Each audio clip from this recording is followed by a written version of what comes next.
క్రాంతి గారు, ఈ దందాన్ని అరికట్టాలంటే మన ప్రైమ్ నైన్ వేదికగా ప్రజలకి ఒక విజ్ఞప్తి చేయాలనుకుంటున్నాం. అదేమిటంటే ప్రతి కాలేజీల్లోని స్కూల్లోని ఈ సూపర్ 6 ఏవైతే చెప్పామో ఎఫిలియేషన్ కాపీ అంటే ఆ పర్టికులర్ అకాడమిక్ ఇయర్కి sanitation certificate, fire certificate, structure and sound certificate, playground certificate, ఫిట్నెస్లు బస్సులవి ఇవి గనక ప్రతి పేరెంట్కి ప్రతి స్కూలు కాలేజీలో ప్రొవైడ్ చేయాలని గవర్నమెంట్ కనుక ఒక చట్టం తీసుకొస్తే ఈ బోగస్ కాలేజీలు, ఈ నయా దందా కాలేజీలు భోగత్వం బయటకు వచ్చేస్తుందిగా. కంప్లీట్లీ వస్తుంది. ఇది బాగుంది కదా ఐడియా. ఎందుకంటే చాలామంది పేరెంట్స్ ఫోన్ చేసి, సార్ ఈ గవర్నమెంటే ప్రతి కాలేజీలో అడ్మిషన్ తీసుకున్నప్పుడు అప్లికేషన్ ఫామ్ ఇస్తారు కదా మనకి. అవును. ఆ అప్లికేషన్ ఫామ్ ఇచ్చినప్పుడు before filling application form parent has to ask to principal or dean, sir ఈ 6 ఏవైతే ఉన్నాయో ప్రైమ్ నైన్ వేదికగా పబ్లిక్కి, పేరెంట్స్కి, విద్యార్థులకి తెలియజేస్తున్నాం. ఆల్రెడీ అడ్మిషన్ మీరు పొందాలనుకున్న వాళ్ళకి మాత్రం మీరు ఈ సూపర్ 6 ఏవైతే చెప్పామో ప్రైమ్ నైన్కి ఈ 6 మీరు అడగండి, అవి వెరిఫై చేయండి, తర్వాత ఆన్లైన్లో కూడా చూసుకోండి, ఉంటేనే ఆ కాలేజీలో అడ్మిషన్ తీసుకోండి. దీని గురించి మీరు ఏమంటారు కాంతి కుమార్ గారు? ఫస్ట్ థింగ్ ఏంటంటే ఫస్ట్ ప్రపోజల్ ఒకటి ఏంది అని అంటే మనం అందరం అనుకుంటున్నది అండ్ మేము కూడా రిప్రజెంటేషన్స్ ద్వారా గవర్నమెంట్కి ఇచ్చింది ఏంటంటే ఈ ప్రాసెస్ మొత్తం ఆన్లైన్ చేసి పడేస్తే కంప్లీట్లీ దరిద్రం అంతా పోతుంది. ఎందుకంటే అక్కడ పర్మిషన్, అఫిలియేషన్ అన్నీ ఉంటేనే స్టూడెంట్ పోయి ఆ కాలేజ్లో జాయిన్ అవుతాడు. అండ్ అది కూడా గవర్నమెంటే ఒక ఆన్లైన్ ప్రాసెస్ కనుక స్టార్ట్ చేస్తే సరిపోతుంది, ఆటోమేటిక్గా ఇవన్నీ అందులో వచ్చేస్తాయి. అండ్ ఇంకొకటి శానిటేషన్ గురించి మాట్లాడితే నాకు ఒక రోజు ఒక విద్యార్థిని కాల్ చేసింది.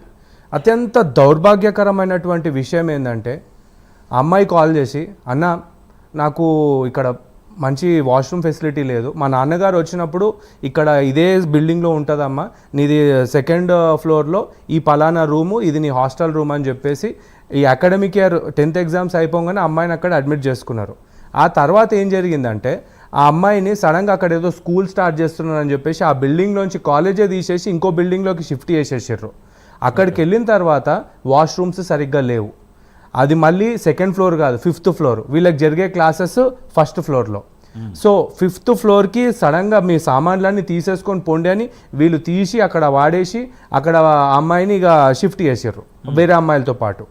అయితే ఆ అమ్మాయి ఒకరోజు బాధపడి కాల్ చేసింది, అన్న మాకు వాష్రూమ్స్ సరిగ్గా లేవు, వారానికి ఒకసారి 100 మంది ఈ స్టూడెంట్స్ యూజ్ చేసుకోవడానికి 3 వాష్రూమ్స్ ఉన్నాయి, అది కూడా వారానికి ఒకసారి వాళ్ళు క్లీన్ చేస్తున్నారు, మాకు అసలు అవి సరిపోవట్లేదని చెప్తుంటే కూడా వాళ్ళు వినిపించుకోవట్లేదు.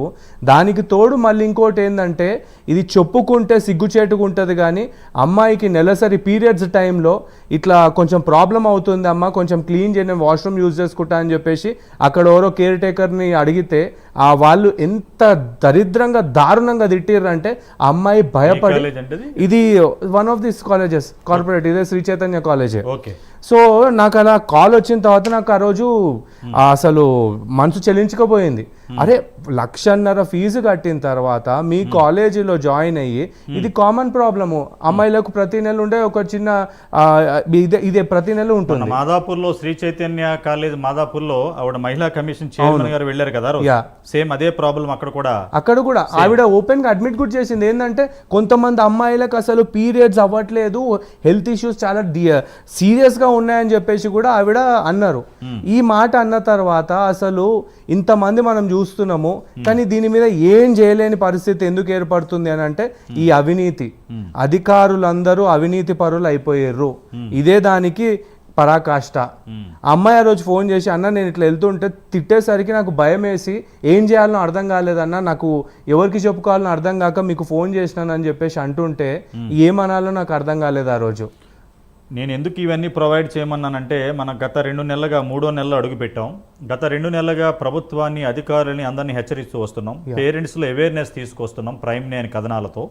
నేను ఏమంటానంటే ఈ సంవత్సరం ఆన్లైన్ అడ్మిషన్స్ ఎలాగా రాలేదు, నెక్స్ట్ 2026-27కైనా ఈ ముఖ్యమంత్రి రేవంత్ రెడ్డి అలాగే ముఖ్యమంత్రి చంద్రబాబు అన్న ఈ ప్రజల శ్రేయస్ కోసం పబ్లిక్ డొమైన్లో మనం చేస్తున్న ఈ యొక్క పోరాటానికి వాళ్ళకి కనివిప్పు కలిగైన ఆన్లైన్ అడ్మిషన్ తీసుకొస్తే అవన్నీ సక్రమంగా అవుతాయి. కానీ ఈ సంవత్సరం అయినా ఈ బోగస్ కాలేజీలు వేరు చేయాలంటే నేను చెప్పిన ఈ సూపర్ 6 కంపల్సరీ ప్రతి పేరెంటు, విద్యార్థి సంఘ నాయకులు, స్టూడెంట్స్ అందరూ ప్రిన్సిపల్ని, డీన్ని కనుక మీరు కంపల్సరీ ఇవ్వాలని మీరు పట్టుబడితే ఆ కాలేజీల భాగవతాలు బయటకు వస్తాయి కదా అంటున్నాను నేను. 100% ఈ అకాడమిక్ ఇయర్కైనా 100% మేము చెప్పడం కాదన్నా, వాస్తవానికి తల్లిదండ్రులు కూడా ఎస్ అవగాహన పెంచుకోవాలి. కరెక్ట్.